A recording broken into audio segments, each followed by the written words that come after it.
So let's start with an idea that might sound, well, a little out there. What if I told you that the Kenyan political system isn't actually broken? What if it's working exactly as it should? Think about it. If the system were truly failing, you'd expect the people in charge to be panicking, right? They'd be rushing to fix it, but they're not. And that calm, that lack of urgency, tells you pretty much everything you need to know. It means the system isn't broken. It's performing its function perfectly. The real question is, what is that function? And more importantly, who is it designed to work for? To really get this, we've got to look beyond the campaign promises and the shiny manifestos. We need to dig into the unwritten rules, the stuff that actually decides who gets a seat at the table and who's left on the outside looking in. In Kenyan politics, there's a very specific kind of currency, and it's not just about money. The system rewards loyalty, absolute loyalty to the powers that be. It doesn't really care about your new brilliant ideas. It rewards your connections, who you know, not necessarily your competence or what you can do. And it values age, because age is often seen as a sign of that loyalty, while the incredible energy and fresh ideas of young people get pushed to the side. So when a young, ambitious person wants to get involved, they hear the same old advice. But let's be real, these aren't words of encouragement. They're basically the instructions for how to fall in line. Join the party really means toe the line. Respect elders means don't you dare question us. And wait your turn, well, that leads to a pretty obvious question. Right? How long is this queue anyway? Does it even move? For so many young Kenyans, it feels like they're being told to wait for a train that isn't even on the schedule. And that feeling, it creates this really weird situation for them. And this is the heart of the paradox for young people in Kenya today.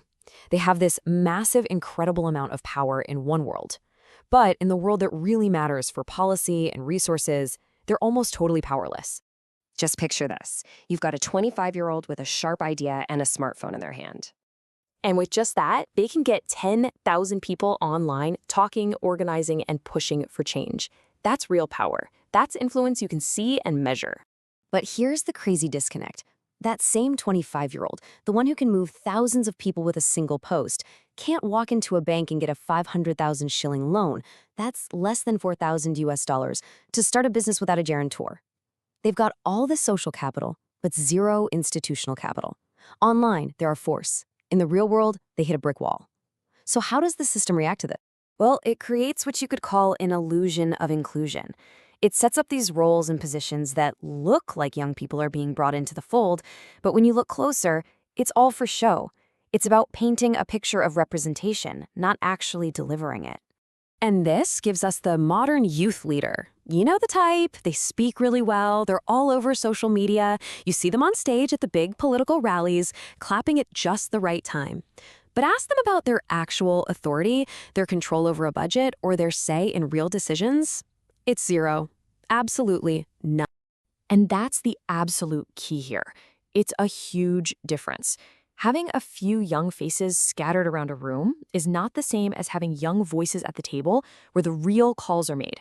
It's not representation, it's decoration. And you can see this playing out at the local level. In county governments, young people get hired, sure, but as what? Interns, casual workers. Even if they manage to become a member of the county assembly, they often find they have no real pull when it comes to the budget or policy. So, yeah, the faces might change a little, you might see a few younger people in the mix, but the fundamental power structure, it hasn't budged. The people making the critical decisions today are largely the same ones who've been in charge for the last 20 years. All of this brings us to one last really important idea.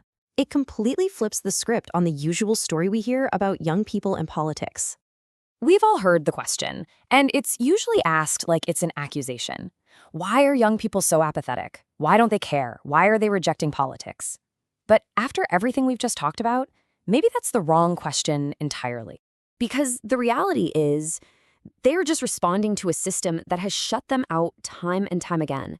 It's not that young people rejected politics, it's that politics, by its very design, rejected them first, their ideas, their energy, their right to a meaningful role. So what we call disengagement is actually a very rational response. It's a quiet protest against a system that gives them catchy slogans, but no real dignity, no real opportunity.